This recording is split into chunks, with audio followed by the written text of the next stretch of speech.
ফকফকা জ্যোৎস্না আমার নবী শুয়ে আছেন মায়ের কোলে।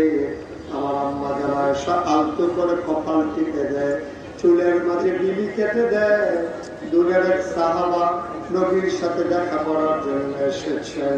তিনি চমকে উঠলেন, তিনি থমকে দাঁড়ালেন, তিনি আশ্চর্যান্বিত হয়ে গেলেন।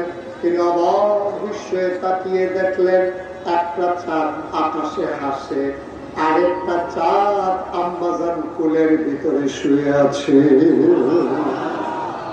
তিনি একবার আকাশের চাঁদের দিকে তাকায়, আরেকবার আম্মাজান আয়েশার কোলের দিকে তাকায়।